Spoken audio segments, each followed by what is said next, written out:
Sometimes life's most precious gifts come wrapped in tears. On a bitterly cold New Year's Eve, Mark Davidson had exactly $23 left until payday. But that didn't stop him from taking his 8-year-old son Tommy out to see the holiday lights, sharing a thermos of homemade hot chocolate between them. That's when they spotted her, a woman in a designer evening gown, crying alone on a park bench, her mascara creating dark rivers down her cheeks. She had everything money could buy, yet somehow ended up here, in this quiet corner of the city, completely alone. Mark could have walked past, saving his last bit of cocoa for his son.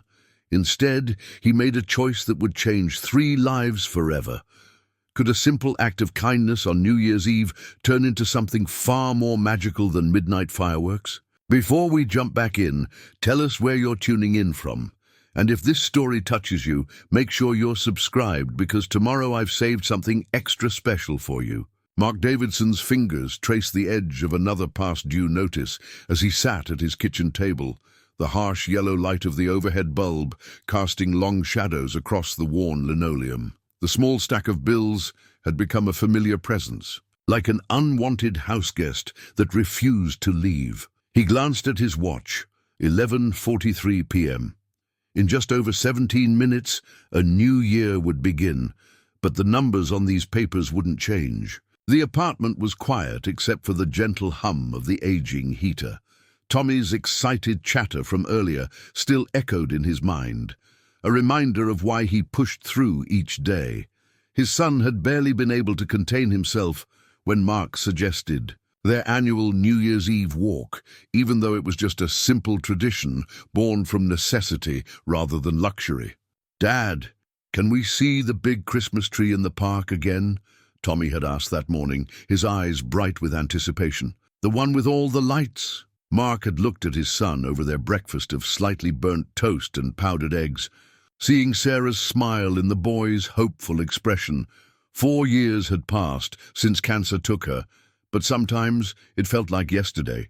The medical bills had drained their savings, and the insurance settlement had barely covered the funeral costs. But Sarah had made him promise to keep their traditions alive, to make sure Tommy grew up knowing joy despite their circumstances. During the day, Mark worked as a maintenance supervisor at Riverside Elementary, the same school Tommy attended. The job came with decent benefits, but the pay barely covered their basic needs. So every evening, he picked up shifts at Joe's Auto Repair, working on cars until his hands were raw and his back ached.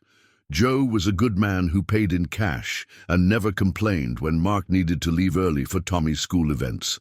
Their apartment wasn't much, a small 2-bedroom unit on the 3rd floor of an aging building in the east side of town. The carpet was worn thin in places, and the kitchen cabinets had seen better days, but Mark had done his best to make it feel like home. Tommy's artwork covered the refrigerator, bright splashes of crayon and marker that brought life to the dated appliance. A string of Christmas lights still hung in the living room window, plugged in only during special occasions to save on electricity. On his son's dresser sat a carefully maintained piggy bank, labeled Tommy's College Fund in wobbly letters. It contained exactly $47.32.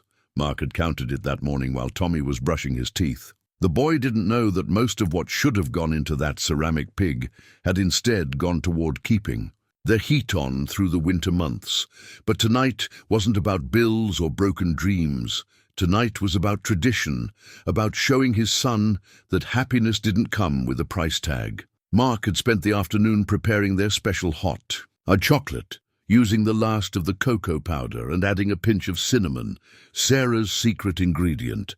He'd poured it into their old steel thermos, the one with the slight dent near the bottom, from that camping trip years ago when they'd still been a family of 3. As Mark pulled on his worn wool coat and wrapped Tommy's scarf a little tighter around his son's neck, he pushed aside the weight of financial worry. $23 wasn't much, but it was enough for tonight, enough to let his son see the holiday lights, to share a warm drink under the stars, to welcome a new year with hope instead of despair. "Ready for an adventure, buddy?" Mark asked. watching Tommy hop from foot to foot with barely contained excitement. "Ready!" Tommy beamed, clutching their thermos like it was filled with liquid gold. "This is going to be the best New Year's Eve ever, Dad. I can feel it." Mark smiled, remembering how Sarah used to say the same thing every year. Maybe Tommy was right. Maybe tonight would be different. As they stepped out into the cold December air, neither of them could have known just how prophetic those words would prove to be. Tommy skipped ahead on the salted sidewalk, careful not to let any of the precious hot chocolate splash from the thermos. The streetlights cast long shadows across the fresh snow, and his breath came out in little puffs of white that reminded Mark of Dragon's smoke. At least that's what Tommy called it. Behind them, their apartment building gradually shrank into the darkness, its worn brick facade blending with dozens of others just like it. Earlier that day, while cleaning Tommy's room, Mark had found the journal. It was hidden beneath a stack of comic books, its blue cover adorned with carefully drawn stars and planets. Tommy's college dream book was written across the top in his son's best handwriting. Inside, page after page detailed his 8-year-old's plans for the future. "I want to be an astronomer like Mom always said I could be. I will study the stars and name one after Mom. Dad can come live with me when I'm famous, so he doesn't have to work so hard anymore." The discovery had nearly brought Mark to his knees. Sarah had been the one who first noticed Tommy's fascination with the night sky.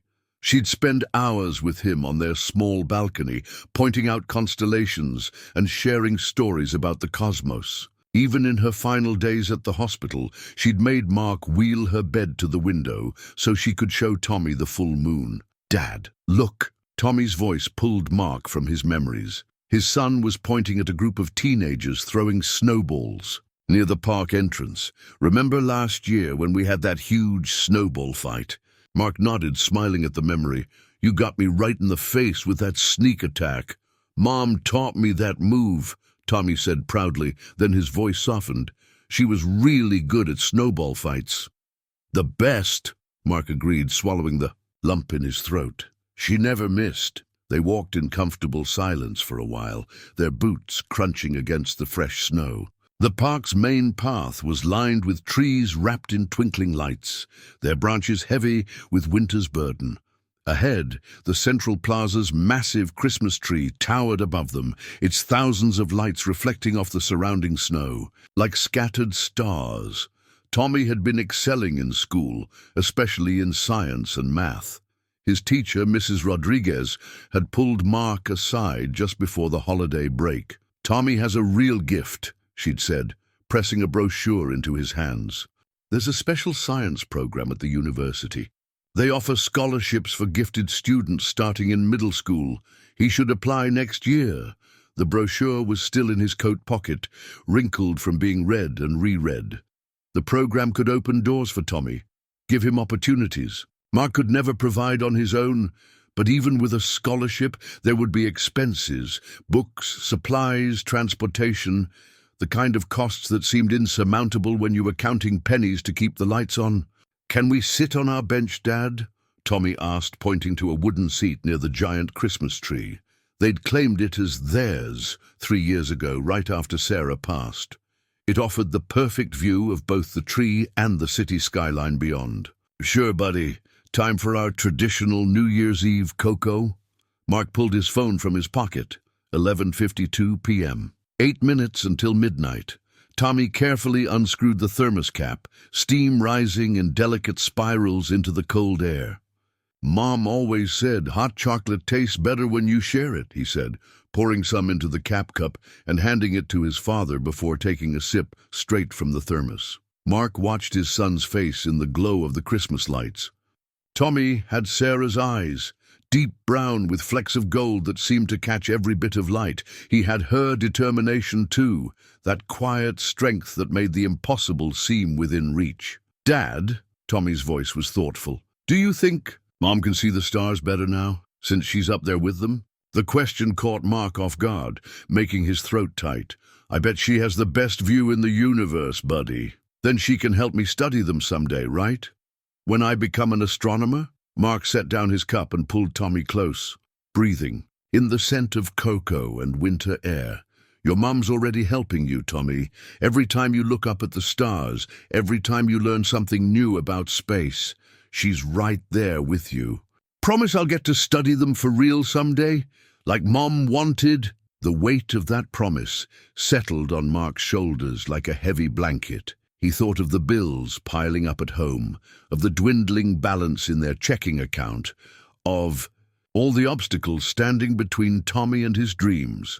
But as he looked into his son's hopeful eyes, he knew he'd move heaven and earth to make it happen. I promise, buddy, we'll find a way. That's when they heard it, a sound that didn't belong among the distant laughter and holiday music.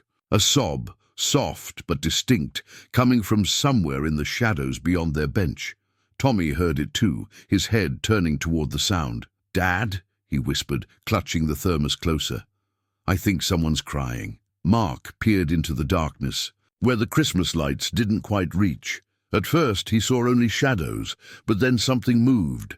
A figure seated on one of the park's more secluded benches, shoulders shaking with quiet tears. The sequins on her evening gown caught the distant light, twinkling like fallen stars in the darkness. The woman's designer gown was a stark contrast to the weathered park bench beneath her.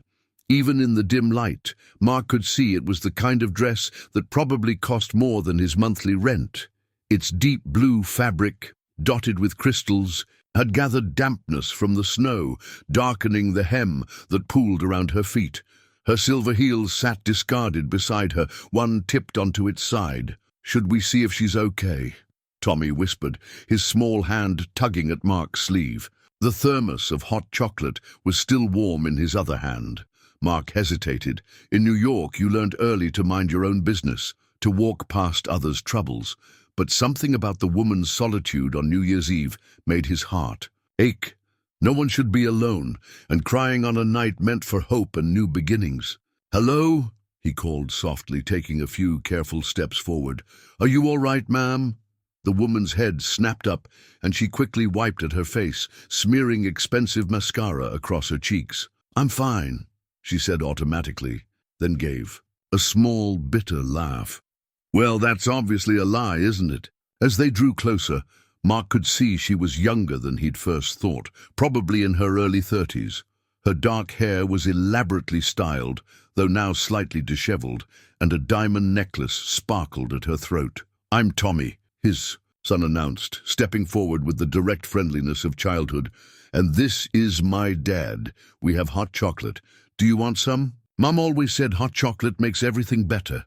The woman's face softened at Tommy's words. "Your mom sounds very wise," she said, her voice catching slightly. "I'm Victoria." "Here," Tommy said, already unscrewing the thermos cap. "You can use my dad's cup. He doesn't mind sharing." Mark wanted to apologize for his son's forwardness, but Victoria was already accepting the cup with trembling hands. "Thank you," she whispered, taking a small sip. "Oh, is that cinnamon?" "Mom's secret recipe," Tommy said proudly. "Dad makes it every New Year's Eve."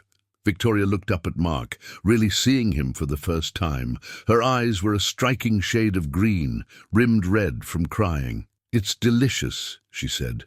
"I haven't had homemade hot chocolate since I was about your age, Tommy." Mark found himself settling on the bench beside her, while Tommy perched on his other side. "Rough night?" he asked gently. Victoria stared into the cup of hot chocolate as if it held answers. "You could say that. I just left my own engagement party." She twisted a large diamond ring on her finger. "Or rather, I ran away from it." "Was he mean to you?" Tommy asked with the direct concern of a child. "No, sweetheart, Richard is perfectly nice, perfectly appropriate, perfectly everything my family wants." She took another sip of hot chocolate. "That's the problem, really. It's all so perfect it feels completely wrong." Mark watched as she unconsciously relaxed her rigid posture, her shoulders dropping slightly. "Sometimes perfect on paper doesn't mean perfect in reality," he offered. "Exactly," Victoria's voice cracked. "I'm supposed to be happy. I have everything anyone could want. Money, status, a successful business, a suitable fiancé. but standing there tonight, listening to my father toast to the merger of our family companies, watching Richard smile his practiced smile, I couldn't breathe.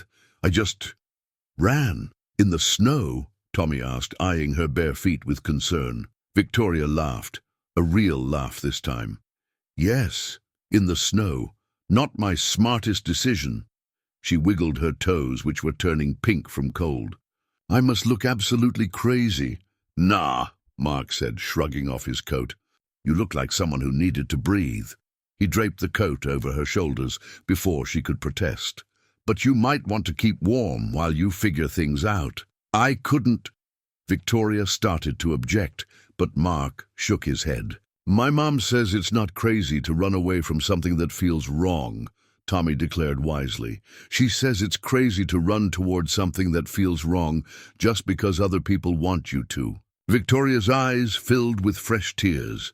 Your mom is right again, she said softly. When did she get so smart? Mom's in heaven now, Tommy said matter-of-factly. But she still helps us figure things out. He looked up at the stars twinkling above them.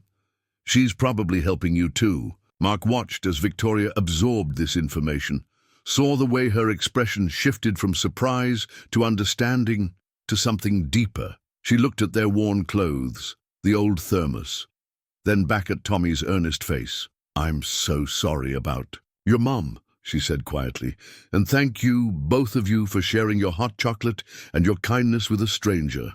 I've spent the whole evening surrounded by hundreds of people raising crystal champagne flutes, but this is the first real conversation I've had all night. A distant church bell began to chime, and Tommy jumped up excitedly.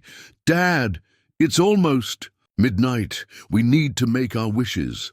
Victoria started to stand, gathering Mark's coat to return it. I should go.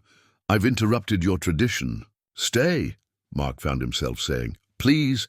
Tommy's right about the wishes. Everyone needs to make one on New Year's Eve. Yeah, Tommy agreed enthusiastically. You can wish to find the right path instead of the perfect one. That's what Mom would say.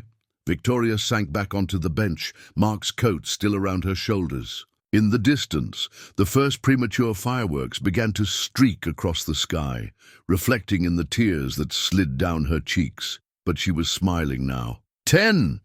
Tommy began counting down excitedly. 9, 8. Mark and Victoria joined in, their voices mixing with the scattered shouts from around the park. 7, 6, 5. Tommy grabbed both their hands, forming a small circle. 4, 3, 2, 1.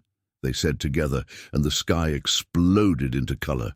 The fireworks painted the sky in brilliant bursts of color, reflecting off the fresh snow and Victoria's tear-stained cheeks. Tommy's small hand was still warm in hers, and she found herself holding on, anchored by this child's simple acceptance. Her phone had been buzzing incessantly in her clutch, probably her father, Richard, the party planners, all wondering where the guest of honor had disappeared to.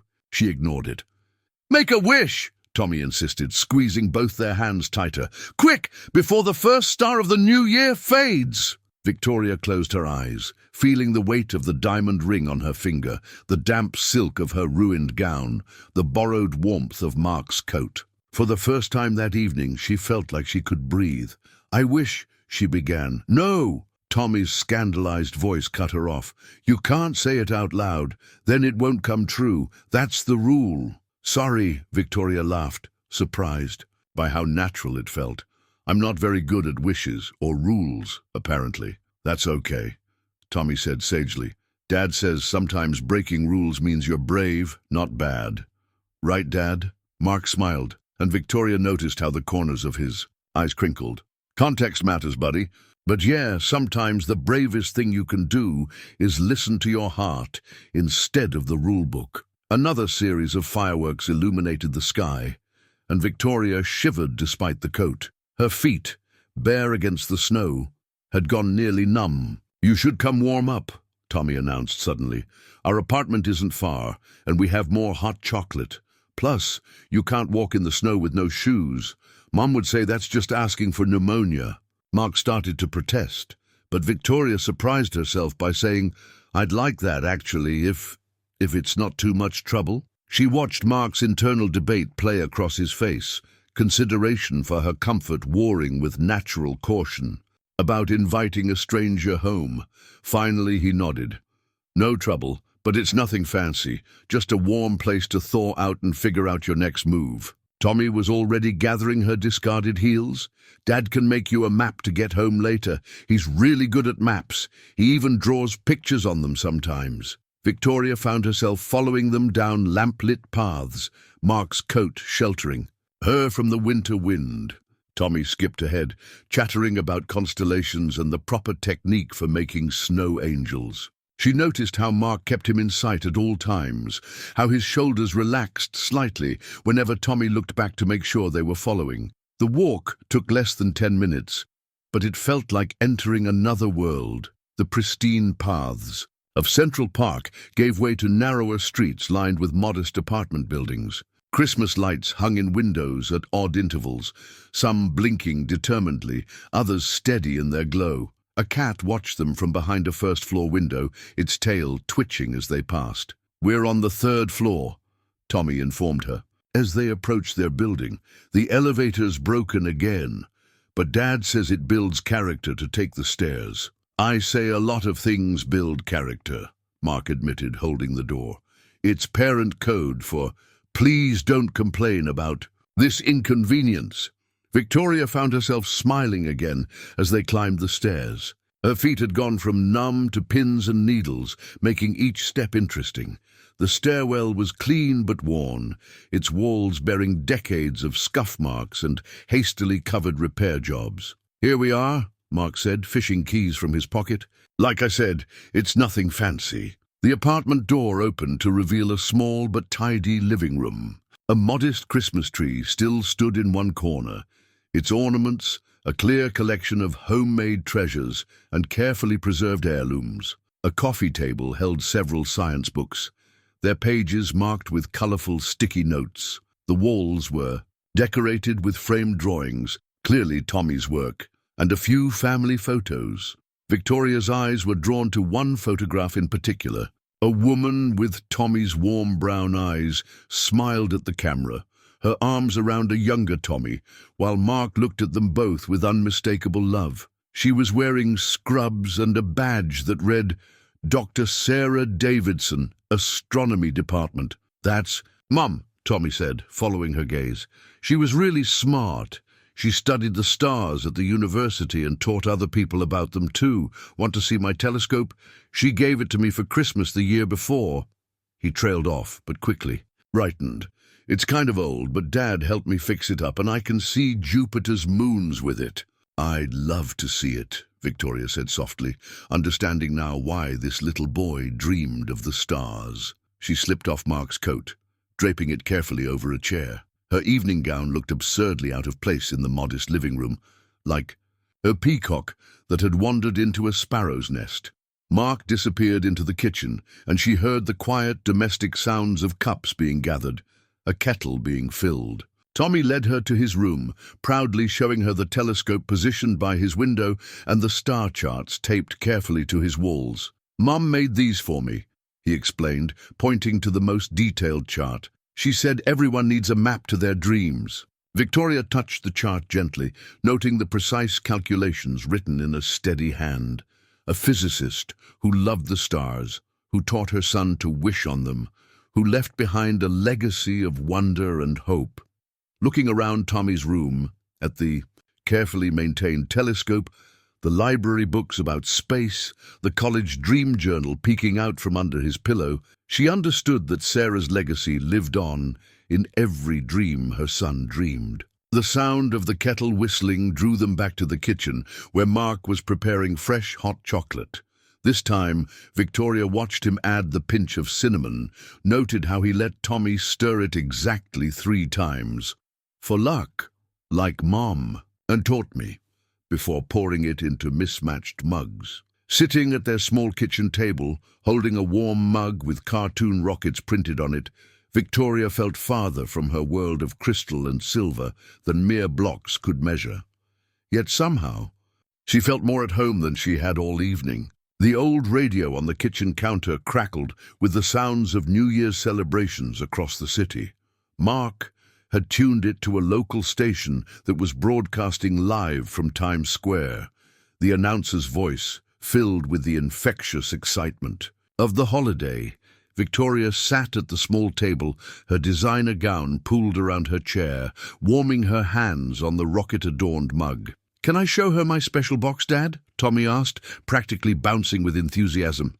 At Mark's nod, he disappeared into his room, returning with a worn shoebox decorated with carefully drawn stars. "This is my memory box," Tommy explained, setting it gently on the table.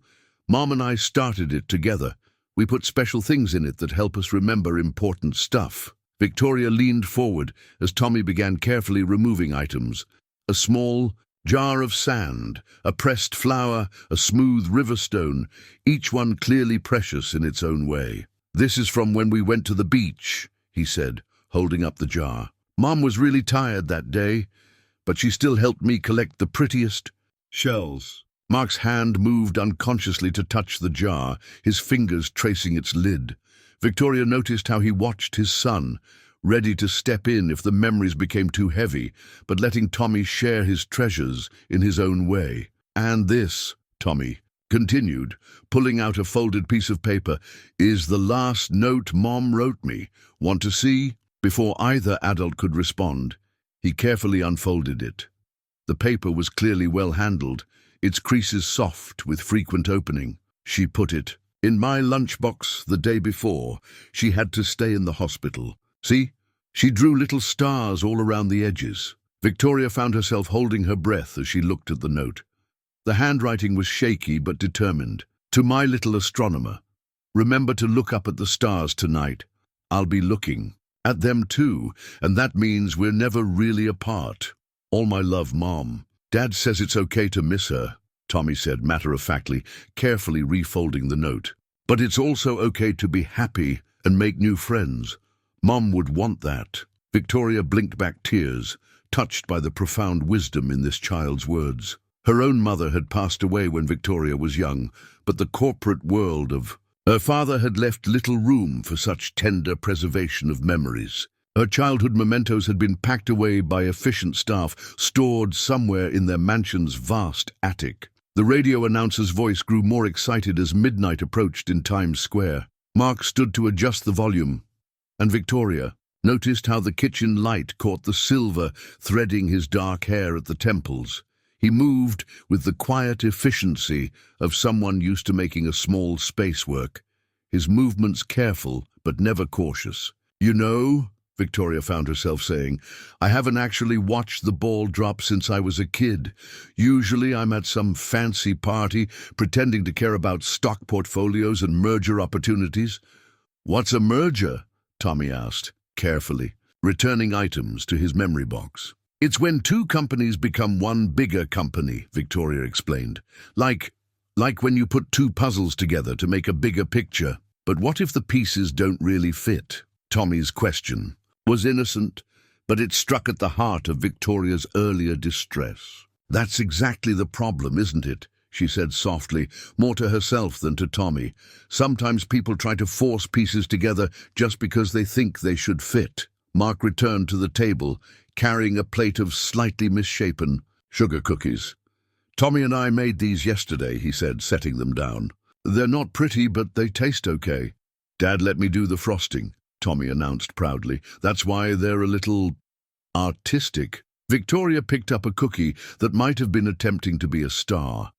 The frosting was uneven, with a liberal application of silver sprinkles, but the smell of vanilla and butter was warm and inviting. She took a bite and found herself smiling. "It's perfect," she said, and meant it. The radio crackled with the sound of the crowd counting down in Times Square. Tommy quickly distributed more cookies, insisting that eating sweets at midnight was another important tradition. 10 minutes to go," Mark noted, glancing at his watch. "Tommy, why don't you get your wish paper?" "Oh, yeah!" Tommy darted off again, returning with 3 small squares of paper and a handful of colored pencils. "We write down our hopes for the new year," he explained to Victoria. Then we keep them safe until next New Year's Eve to see if they came true. Victoria accepted her paper, suddenly feeling the weight of this simple tradition. When was the last time she'd written down a real hope, not just a business goal or social obligation? In her world, success was measured in quarters and fiscal years, not in wishes and dreams. "Here," Tommy said, pushing the colored pencils toward her. "The purple one's lucky. Mum always used purple." Victoria picked up the purple pencil, its worn surface smooth against her fingers. She watched as Tommy bent over his paper with intense concentration, his tongue sticking out slightly as he wrote. Mark sat quietly with his own paper, his expression thoughtful. The radio played soft holiday music as they wrote, and Victoria found herself looking around this small kitchen with its warm light and mismatched mugs, its walls decorated with school art projects and grocery lists. Everything here was worn, but well-loved, practical but personal. It was so different from her own pristine penthouse with its designer furniture and carefully curated art collection. She looked down at her paper, the purple pencil hovering above it. In the background, the radio announcer reminded listeners that a new year was just minutes away. A new year, she thought, and maybe a new path, one that didn't have to be perfect to be right. Victoria's phone buzzed again in her clutch, the vibration seeming louder in the quiet kitchen. She'd been ignoring it for over an hour now, but this time, Tommy's curiosity got the better of him. "Your phone's been singing a lot," he observed, finishing the last bite of his cookie. "Is it your dad? Sometimes when I don't answer Dad right away, he calls extra times because he worries." She pulled out the phone, its screen lit up with dozens of notifications. Missed calls from her father Richard, her assistant, the event coordinator, text messages ranging from concerned to angry, breaking news alerts about her sudden disappearance from her own engagement party. Hamilton heiress vanishes from plaza. Hotel Gala Victoria. Hamilton's mysterious New Year's Eve disappearance trouble in paradise. Hamilton-Pierce merger in question. Mark's expression changed as he caught sight of the headlines. "Hamilton," he said quietly, "as in Hamilton Industries." Victoria set the phone face down on the table, unable to look at any more messages. Yes, Victoria Hamilton, sole heir to Hamilton Industries, current CEO, and apparently now New York's latest scandal. She tried to keep her voice light, but bitterness crept in. "I'm sure the stock prices are already dropping." "Your family owns that big building downtown, the really shiny one?" Tommy asked, eyes wide. "The one that looks like it's made of mirrors?" "Hamilton Tower," Victoria confirmed. "Among others. My father built the company from nothing, and now it's my job to protect his legacy." She twisted the engagement ring on her finger. "The merger with Pierce Global was supposed to be my crowning achievement, a perfect union of two corporate empires." Her phone buzzed again, and this time she glanced at the message, her father's. Words were terse. "You're embarrassing yourself and this family. The press is having a field day. Come back now, and we can salvage this." "Can I ask you something?" Mark's voice was gentle. "This merger, is it what you want or what everyone expects you to want?" Victoria looked up, meeting his steady gaze. In his eyes she saw no judgment, only genuine concern. It was that simple kindness that broke down her last defenses. "I was groomed for this my entire life," she said, the words spilling out. "Private schools, MBA from Harvard, internships in every department of Hamilton Industries. My father made sure I understood that being a Hamilton meant carrying the weight of thousands of employees' livelihoods. Their families depend on our success." She stood up, pacing the small kitchen. "Richard Pierce is a good match on paper. Our companies complement each other perfectly. The merger would secure jobs, increase market share, please the shareholders. It's the smart move, the responsible move." "But," Mark prompted softly. "But I feel like I'm disappearing," Victoria whispered. "Every day I lose another piece of myself to Victoria Hamilton, CEO, the perfect executive, the perfect fiancée, the perfect heiress. Sometimes I look in the mirror and don't recognize the person looking back." Tommy had been listening intently, his young face serious. "That sounds really lonely," he said simply. Victoria stopped pacing, struck by the child's perception. "It is lonely. Tonight at the party I was surrounded by hundreds of people, but no one asked me how I felt about any of it. They just kept congratulating me on the perfect match, the perfect merger, the perfect life." Her phone lit up again, this time with a message from Richard. "Your father is right.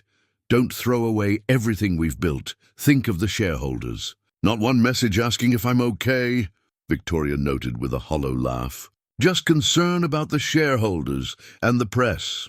Mark stood and picked up her empty mug. As he refilled it with hot chocolate, he spoke carefully. "You know, Sarah used to say that sometimes the bravest thing you can do is admit that the life you're supposed to want isn't the life you need." "What did she do?" Victoria asked, accepting the fresh mug gratefully. "She turned down a prestigious research position to teach at the university instead," Mark said, smiling at the memory. "Her parents thought she was crazy, but she said she'd rather inspire young minds to love the stars than spend her life alone in an observatory." "Was she happy with that choice?" "The happiest," Tommy chimed in. "She always said her students were like her own constellation of stars, each one shining in their own way." Victoria's phone buzzed again, but this time she didn't even look at it. Instead, she found herself studying the warm kitchen with its cheerful curtains and well-worn counters. She thought about her own massive kitchen in the penthouse, all stainless, steel and marble, used only by her private chef. "When was the last time you cooked something just for fun?" she asked suddenly. "Or went for a walk without a security detail? Or bought something without checking if it fit the Hamilton image?" Mark watched her as understanding dawned on her face. "Sounds like you already know what you need to do," he said quietly. "The question is, are you brave enough to do it?" Victoria looked down at her engagement ring, its massive diamond catching the light. For the first time, she saw it clearly for what it was. Not a symbol of love, but a beautifully crafted cage. Mark's laptop sat open on the coffee table, its screen displaying a breaking news article about Victoria's disappearance. The photo showed her from earlier that evening, radiant in her blue gown, Richard Pierce's arm around her waist as they posed for photographers. The headline beneath read, "Hamilton heiress vanishes, cold feet or corporate crisis." "They make it sound like I'm either a runaway bride or orchestrating a hostile takeover," Victoria said, wrapping her arms around herself. She'd borrowed one of Mark's old sweatshirts to wear over her evening gown, the soft grey fabric providing more comfort than the expensive silk ever had. "The media always wants a simple story," Mark observed, closing the laptop. "But people are more complicated than headlines." Tommy had fallen asleep on the couch, his wish paper clutched in his hand. Victoria watched him breathe softly, struck by how peaceful he looked. "He's an extraordinary child," she said quietly. "You've done an amazing job with him." "Sarah did most of the heavy lifting," Mark replied, gently removing the paper from Tommy's grip and draping a blanket over him. "I'm just trying to keep her wisdom alive." "You're too modest." Victoria moved to the window, watching late-night revelers make their way home through the snowy streets. "I've spent my whole life around people who claim to be extraordinary. Billionaires, politicians, corporate giants. But true extraordinary, that's what I see right here. A father working 2 jobs to keep his son's dreams alive. A little boy who offers hope to crying strangers. That's real wealth." Mark joined her at the window, their reflections ghostly in the glass. "You know, when Sarah got sick, I learned something about wealth. All the overtime in the world couldn't buy more time with her. But every moment we had, we made it count." A group of young people passed below, their laughter floating up through the night air. One of them was taking pictures with their phone, and Victoria instinctively stepped back from the window. "They can't see you up here," Mark assured her. "But we should probably close the curtains just in case." As he drew the curtains, Victoria's phone lit up again. This time it was a news alert with a fresh headline. "Sources claim Hamilton Pierce merger in jeopardy. Stocks expected to plummet at opening bell." "My father will be furious," she murmured. "Hamilton Industries stock Hasn't dropped in 15 years. He'll see this as me destroying his life's work.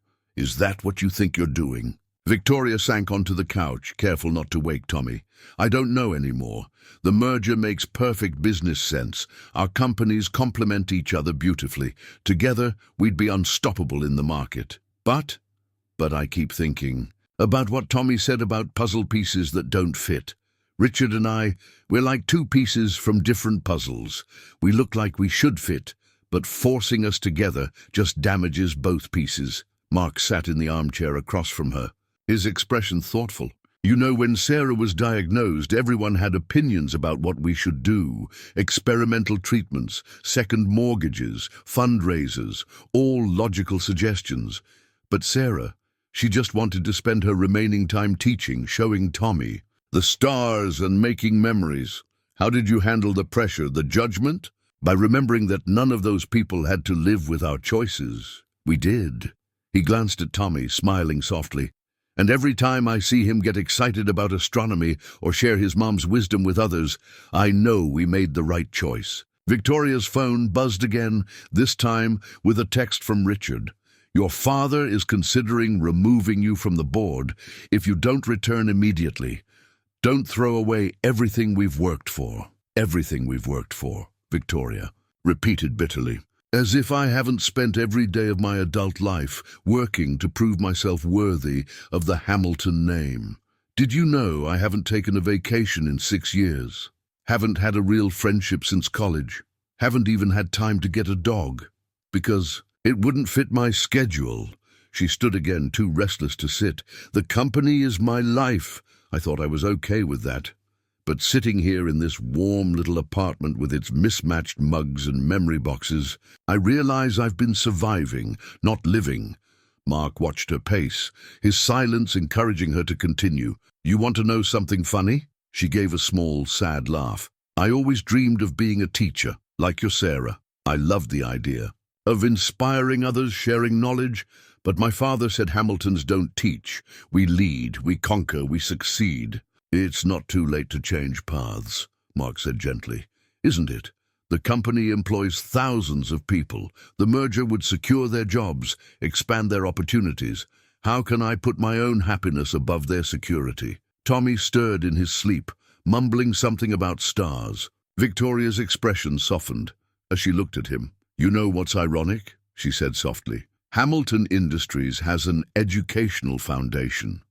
We fund STEM programs in schools across the country, but it's all numbers to us. Statistics in an annual report. We never see the real impact, never meet the children whose dreams we're helping to build. She paused, a new thought taking shape.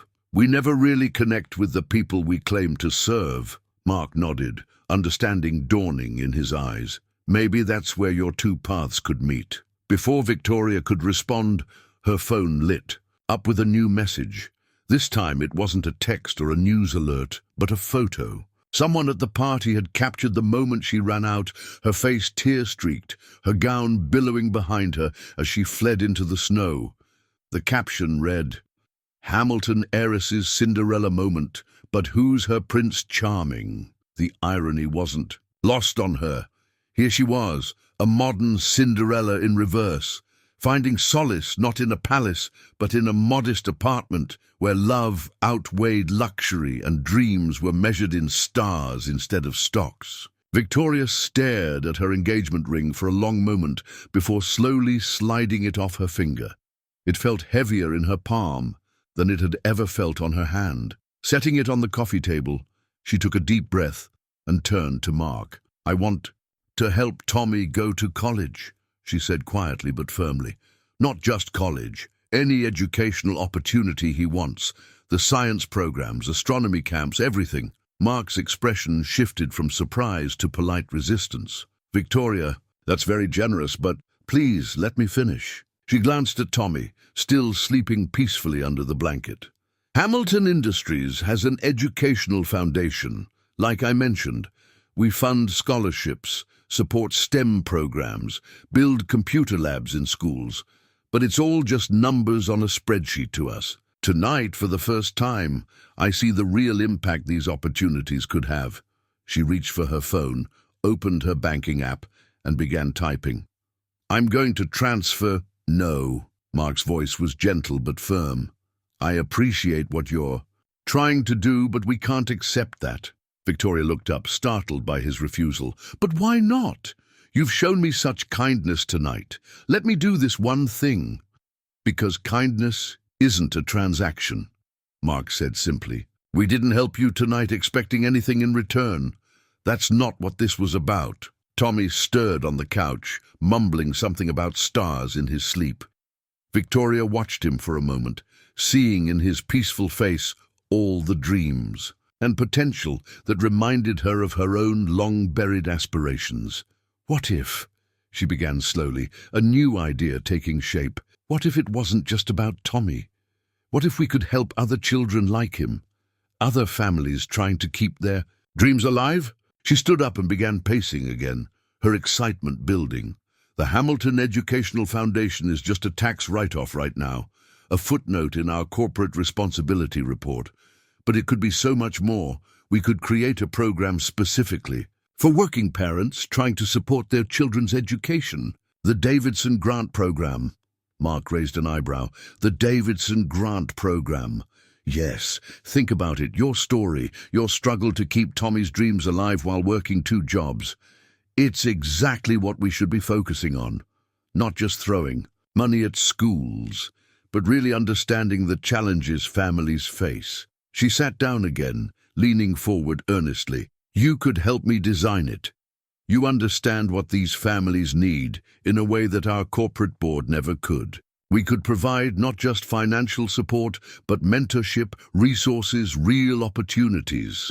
"Victoria," Mark said carefully, "I think the lack of sleep might be making you a bit impulsive. No, this is the clearest I've thought in years." She grabbed her phone again, but this time, instead of opening her banking app, she opened her notes and began typing rapidly. "We could start with a pilot program here in New York. Focus on single parents first, then expand based on what we learn. Include stipends for science camps, educational travel, special programs." She looked up to find Mark watching her with an unreadable expression. "What? You really mean this, don't you? This isn't just about tonight or about Tommy. It's about everything." Victoria gestured around the apartment. "Tonight, in this home, I've seen what real wealth looks like.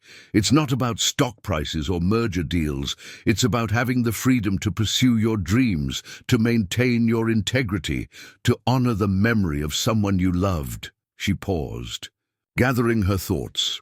"The merger with Pierce Global would make us the largest corporate entity in our sector. But what if instead of just acquiring more assets, we focused on creating real change? What if we used our resources to help families like yours keep their dreams alive? And your father, the board, what would they say about this new direction?" Victoria's expression hardened with determination. "They've always said I needed to prove myself as a leader. Well, maybe it's time I showed them a different kind of leadership, one that measures success, not in quarterly profits, but in lives changed." She stood again, moving to the window and pulling back the curtain slightly. The snow was falling heavier, now coating the city in a fresh blanket of white. "I've spent my whole life trying to be the perfect corporate heir. Tonight, running away from my own engagement party, I thought I was having a breakdown. But maybe I was having a breakthrough." Instead, turning back to Mark, she continued, "I don't expect you to answer right now. Take time to think about it, but imagine how many families we could help. How many children like Tommy could reach for the stars without their parents having to work themselves to exhaustion." "And Richard, the merger?" Mark asked quietly. Victoria looked at her engagement ring still sitting on the coffee table. "Some puzzles aren't meant to be forced together," she said, echoing Tommy's earlier wisdom. "Maybe it's time for Hamilton Industries to build something more meaningful than another corporate empire." The sound of her phone buzzing interrupted the moment. Another news alert. Hamilton Industries, stock futures, plummet as engagement party. Drama unfolds. Victoria picked up her phone, a small smile playing at her lips. "You know what? Let it fall. Sometimes you have to tear something down to build it back better. She turned to Mark, her eyes bright with purpose. I'm not asking you to accept charity. I'm asking you to help me change lives, starting with our own. The first light of dawn was just beginning to color the sky when Victoria's phone erupted in a cascade of notifications. The New York Stock Exchange was opening in Asia, and Hamilton Industries shares were already dropping. The financial news networks had caught wind of her disappearance, and speculation was running wild. Hamilton-Pierce merger in doubt. Markets react.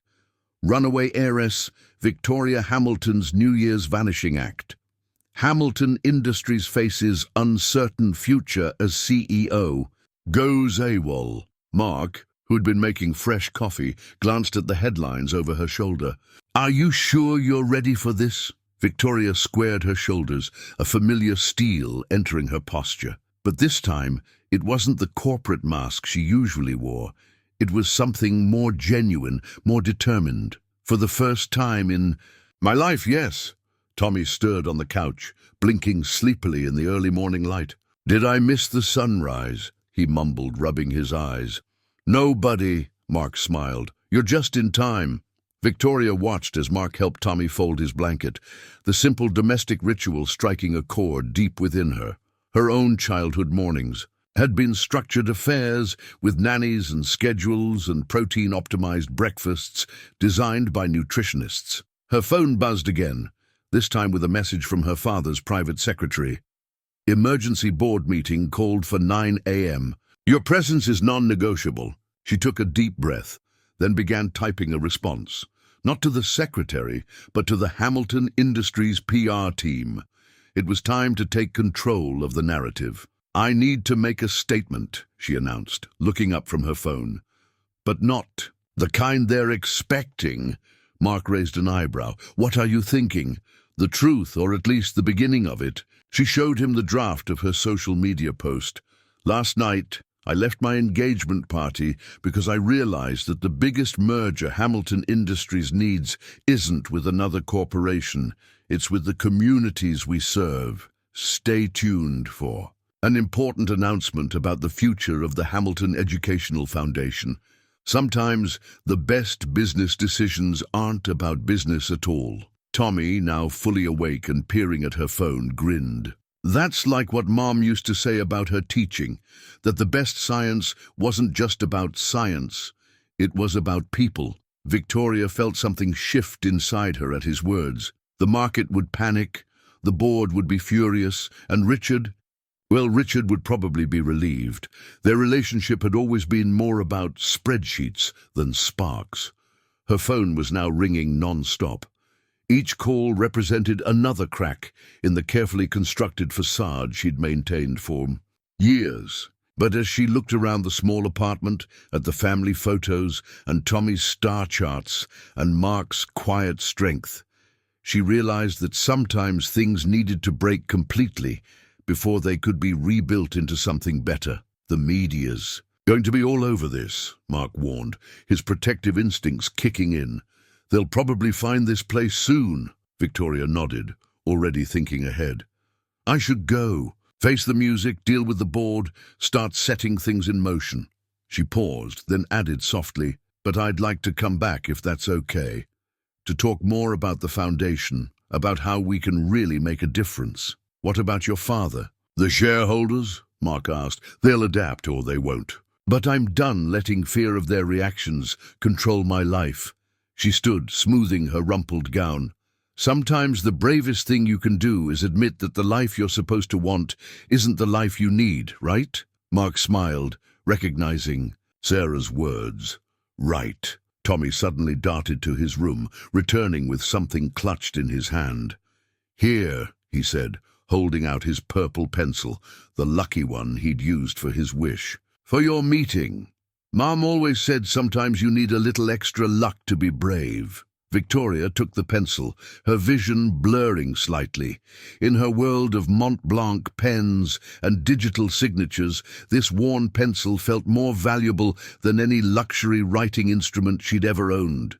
As Victoria prepared to leave, her designer gown now wrinkled and her makeup long faded, Mark handed her a carefully folded piece of paper. "Directions back to your world," he said with a gentle smile, "though something tells me you might need directions back here more." She unfolded the paper to find not just a map, but a small sketch of their apartment building with stars drawn around it.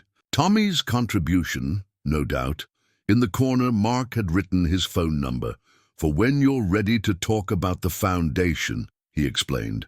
"No pressure, no expectations, just don't let them make you forget what you felt here tonight." The first hints of sunrise were painting the sky in delicate pinks and golds when Victoria's car service pulled up outside. She'd finally answered one of her assistant's calls, giving only the cross streets and a request for discretion. The sleek black car looked almost alien against the modest streetscape, like a cosmic anomaly in Tommy's beloved night sky.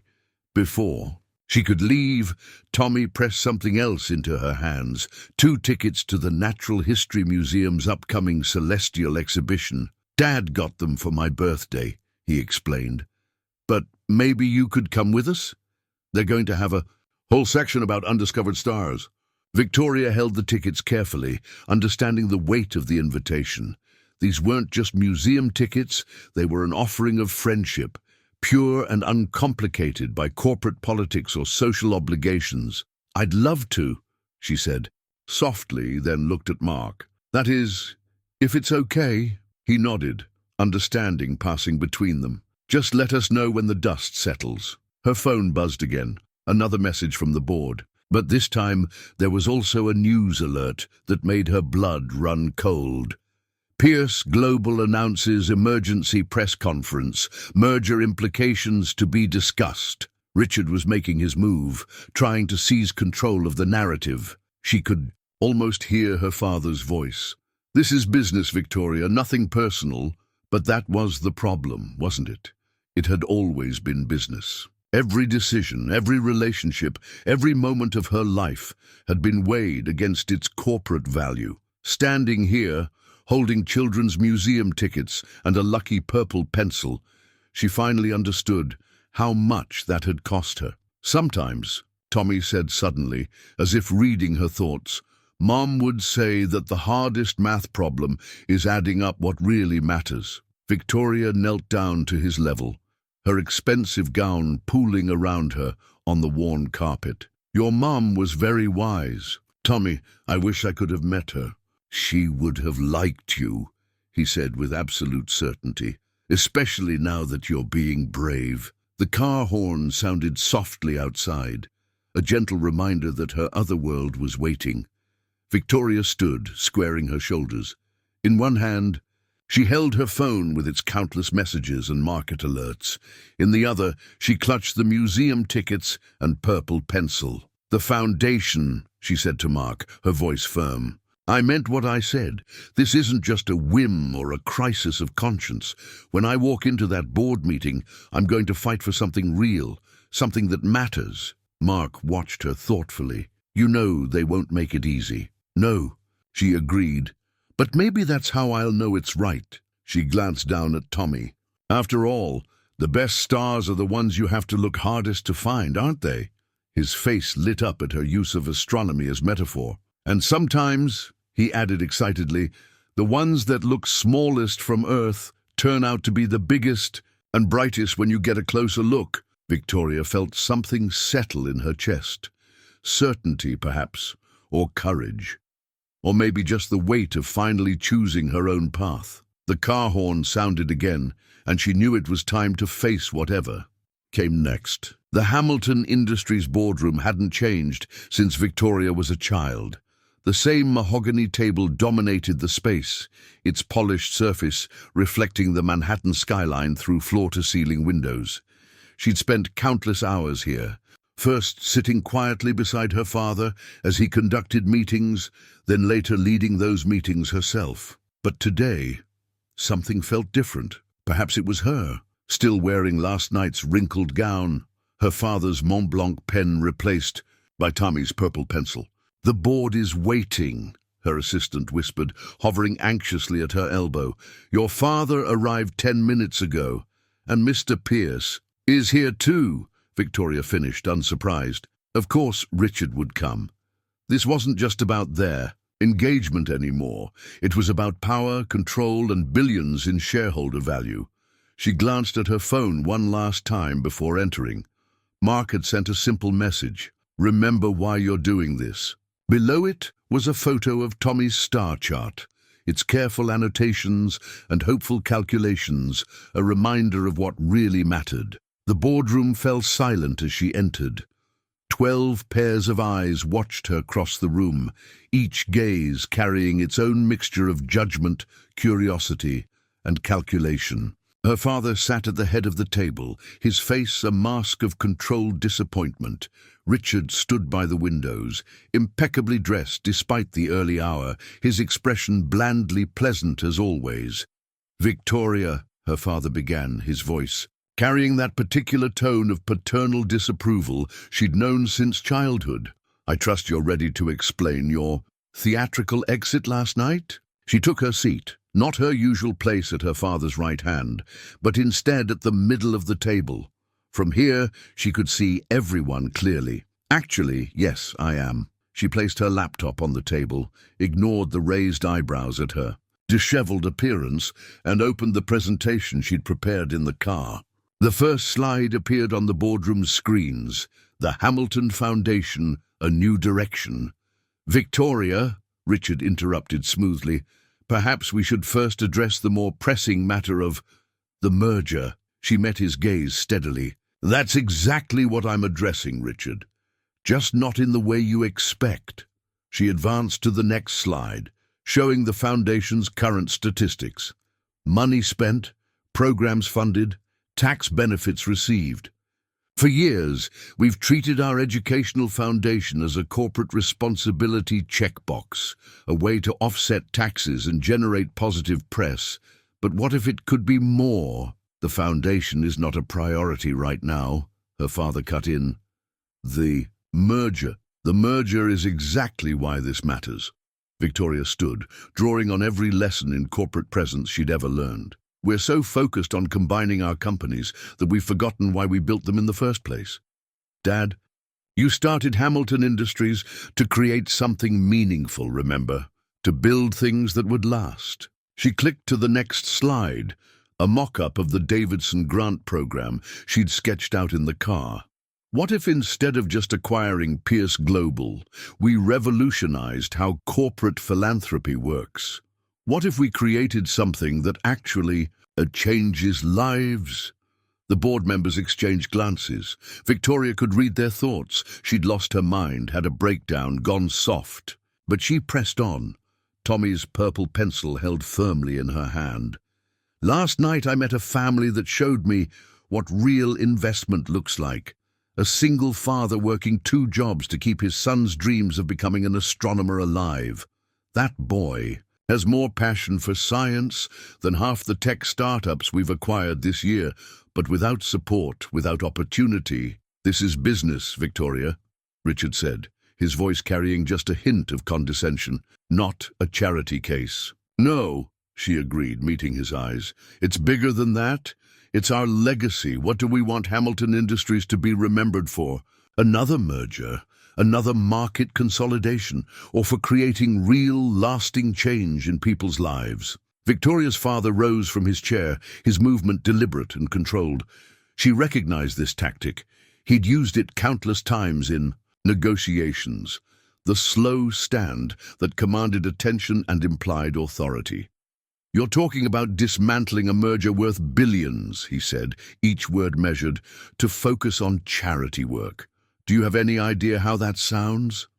Victoria twisted, Tommy's purple pencil in her fingers, drawing strength from its worn surface. "I'm talking about evolution, Dad, about growth, about making Hamilton Industries more than just another corporate giant." "More?" Richard scoffed from his position by the window. "We would be the largest combined entity in our sector, the market share alone." "The market share won't matter if we lose our soul in the process," Victoria interrupted. She pulled up a new slide, a photo of Hamilton Industries' first building, the modest office where her father had started everything. "Dad, remember what you told me about this place? About why you chose education technology as our first venture?" Her father's expression flickered, the smallest crack in his corporate mask. "That was different. Times were different, were they? You said you wanted to democratize education, to give every child the tools they needed to succeed." She advanced. "To the next slide. Children using Hamilton educational software in schools across the country. We did that. But somewhere along the way, we stopped seeing the children and started seeing only the profit margins. The shareholders," Richard began, but Victoria cut him off. "Will respect bold vision backed by solid planning." She clicked through more. Slides, financial projections, market analysis, social impact studies. I spent the morning having our analysts run the numbers. An expanded foundation, properly structured and executed, could actually increase our market value. Social impact. Investment is growing exponentially. We could be leaders in this space. The board members were leaning forward now, their expressions shifting from dismissal to consideration. Victoria pressed her advantage. The Davidson grant program would be just the beginning. Imagine a complete reimagining of corporate philanthropy. Real investment in communities, in futures, not just tax write-offs, but genuine impact. "Davidson," her father's voice was sharp. "Who are the Davidsons?" Victoria straightened, holding his gaze. "The family that reminded me what real wealth looks like. A father working 2 jobs to support his son's dreams of becoming an astronomer, the kind of dreams our company was founded to support." She saw the moment her father understood, about where she'd been, about why she'd run. His face hardened. "You spent the night with strangers. Do you have any idea what could have happened? What this could do to our reputation?" "What happened was, I remembered who I am, who we're supposed to be." Victoria's voice was firm. "We're not just profit margins and market shares. We're not just mergers and acquisitions. We're supposed to be builders, creators, supporters of dreams." Richard moved then, smooth and practiced, to stand beside her father. The perfect corporate alliance, just as they'd planned. "Victoria, darling, you're tired, overwhelmed. Why don't we take a break? Postpone this discussion." "No." Victoria's voice cut through the boardroom like a blade. "No more postponing, no more pretending. This merger isn't about growth or innovation. It's about power, about control. And I won't sacrifice what Hamilton Industries could be just to gain more of either." She turned to face the board directly. "I'm not asking for permission. As CEO, I'm announcing a new direction for this company. The merger is off. The foundation will be expanded. And if anyone doesn't like it..." She smiled, a genuine smile that felt foreign in this room of corporate politics. "Well, I believe my controlling shares give me the final say." The silence that followed was deafening. Her father's face had gone pale. Richard's bland smile had finally cracked, and the board members were exchanging rapid glances, recalculating allegiances and opportunities in real time. Victoria gathered her things, her laptop, her wrinkled notes, and most importantly, Tommy's purple pencil. "The official announcement will go out this afternoon. I suggest you all take some time to consider whether you want to be part of what comes next." As she reached the door, her father's voice stopped her. "Victoria." She turned to face him one last time. "Your mother would be disappointed." She felt the words like a physical blow, but kept her spine straight. "No, Dad. Mom would be proud. She always said wealth without purpose was poverty in disguise." She met his eyes, saw the surprise there. He'd forgotten those words of her mother's. But she never had. "I'm choosing purpose. I hope you'll understand that someday." 1 month later, Victoria stood in the renovated Hamilton Foundation offices, watching as workers installed the new sign, the Davidson Initiative for Educational Excellence. The morning sun caught the letters, making them gleam against the wall's warm wood tones. Mark stood beside her, looking slightly uncomfortable in his new business casual attire. As the program's first director, he'd insisted on maintaining his connection to the school maintenance work to keep us grounded. In reality, as he put it, the board had surprisingly agreed, recognizing the value of his practical experience. "Still feels a bit surreal," he admitted, watching the installation. "A month ago, I was fixing bathroom sinks. Now I'm helping design educational support programs for working families."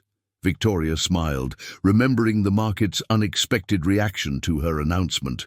While Hamilton Industries' stock had initially plunged, it had rebounded dramatically when the full scope of the foundation's new direction was revealed. Social impact investors had flocked to support the initiative, and applications for the first round of grants were already flooding in. "Tommy's application is on my desk," she said softly. "First one we received, though of course he'll go through the same review process as everyone else."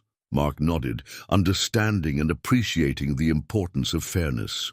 He wouldn't want it any other way. Sarah taught him that earned achievements mean more than given ones. Through the office windows, they could see the city stretching out before them, full of families and dreams waiting to be discovered. Victoria touched the purple pencil, now permanently stationed on her desk, a reminder of the night that had changed everything. The following New Year's Eve found Victoria sitting on a familiar park bench, this time wearing comfortable boots and a warm wool coat. The same Christmas tree towered above, its lights twinkling against the dark sky, but everything else had changed. Tommy bounded up, clutching his latest astronomy project, a detailed study of Jupiter's moons that had earned him top honors in the city's science fair. The Davidson initiative had helped fund his participation, along with dozens of other promising students from working families. "Look what Dad and I brought." He held up a thermos, identical to the one from a year ago. "Hot chocolate with cinnamon. Mum's recipe." Mark followed close behind, carrying an extra cup. "Thought we might need this tonight," he said, his eyes meeting Victoria's with warm familiarity. Over the past year, their professional partnership had blossomed into something deeper, built on shared values and understanding. Victoria accepted the cup, breathing in the familiar scent of cinnamon and chocolate. Perfect timing. The first stars are just coming out. The new community center rose from what had once been an abandoned warehouse, its modern design incorporating walls of windows that reflected the spring sunshine. Above the entrance, the words Sarah Davidson Center for Science and Discovery gleamed in silver letters. Inside, children from across the city gathered to learn, dream, and explore. Victoria walked through the bustling halls, watching young astronomers peer through telescopes in the observation dome, future engineers tinkering with robotics kits, and aspiring scientists conducting their first experiments. Each space had been carefully designed to nurture curiosity and encourage discovery. In the main atrium, a wall of screens displayed live updates from Davidson Initiative programs across the country. The foundation had expanded beyond New York, establishing similar centers in cities nationwide, each one focused on supporting working families, ensuring that parents' financial circumstances wouldn't limit their children's potential. Mark's office door was open, as always. Inside, he was meeting with a single mother who worked nights as a nurse while pursuing her own dream of becoming a science teacher. The initiative's adult education program would help fund her studies, while providing childcare for her daughters. Victoria paused, listening as Mark shared Sarah's wisdom about balancing dreams and responsibilities. Tommy, now 9, had become the center's unofficial junior ambassador.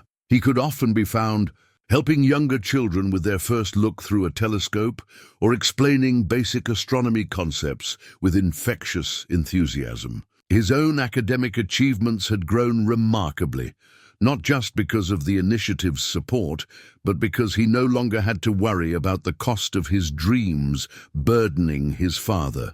Victoria's father had finally visited the center last week. He'd walked the halls in silence, watching children learn and grow. In the robotics lab, he'd paused to help a young girl adjust her prototype, and Victoria had seen a flash of the man who'd once dreamed of democratizing education. Before leaving, he'd quietly authorized an additional funding package for expanding the program. The initiative had transformed Hamilton Industries as well. The company's focus on meaningful social impact had attracted a new generation of innovative employees and partners. Their stock value had steadily climbed as more investors recognized the long-term benefits of investing in education and community development. But the real measure of success wasn't in stock prices or corporate rankings. It was in the stories that filled these halls. The single dad who could now afford to send his daughter to space camp. The grandmother raising her grandchildren who found support and resources here.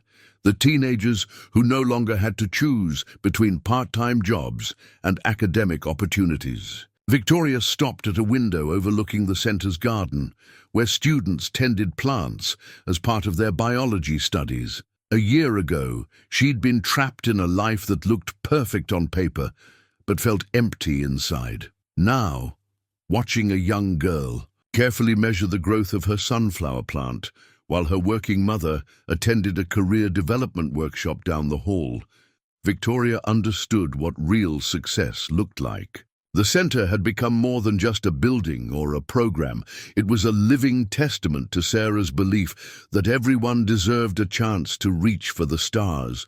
It was proof that one act of kindness on a snowy New Year's Eve could grow into something that changed countless lives. And it was a reminder that sometimes the bravest thing you can do is choose purpose over perfection. The rooftop garden of the Sarah Davidson Center offered a perfect view of the sunset. Victoria stood at the railing, watching the sky paint itself in shades of pink and gold that reminded her of that first New Year's dawn. She'd traded her corporate suits for more comfortable attire these days, though she still kept Tommy's purple. Pencil on her desk, now worn down to a stub, but no less precious. Mark joined her at the railing, his presence as steady and comforting as it had been that first night. "Tommy's showing the new kids how to use the telescopes," he said, smiling. He told them all about his mom being a star now, watching over. Young scientists. Victoria's hand found his, their fingers intertwining naturally. Sarah would be proud of him, of both of you. She would have loved all of this, Mark said softly, especially you. She always said the best teachers are the ones who never stop learning themselves. Victoria thought about everything she'd learned in the past year, about purpose, about courage, about love that grew quietly and surely, like stars emerging in the evening sky. She thought about the night she'd run away from what seemed perfect, only to find what was real. "I have something for you," Mark said, reaching into his pocket.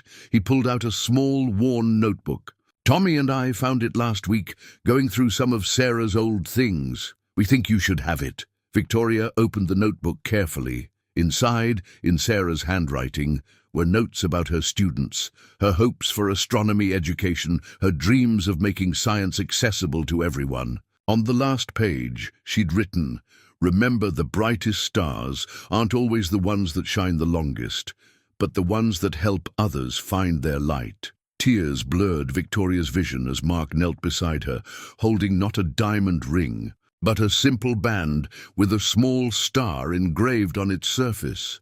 "Sarah taught me that love isn't about perfection," he said quietly. "It's about finding someone who helps you shine brighter." On New Year's Eve, exactly 1 year after their first meeting, three figures approached the familiar park bench. Victoria carried a brand new thermos set, a wedding gift from her father, who had finally understood that his daughter had found something more valuable than any merger. Tommy ran ahead to their spot beneath the giant Christmas tree, already pointing out constellations to other children who had gathered for the holiday celebration. He wore a junior astronomer's badge from the Sarah Davidson Center, earned through his own merit and hard work. Mark and Victoria settled on the bench where they had first shared hot chocolate with a crying stranger in a designer gown. Now, Victoria's simple wedding ring caught the light of the Christmas decorations, its tiny star twinkling like a private constellation. "Look," Tommy called out, his voice carrying the same excitement it had held a year ago. "The first star. Time to make our wishes." As the park filled with holiday revelers and the sound of distant carols, the three of them held hands, their faces turned upward to the emerging stars. Above them, somewhere in the vast expanse of space, they knew Sarah was watching, her legacy living on in every dream they helped come true.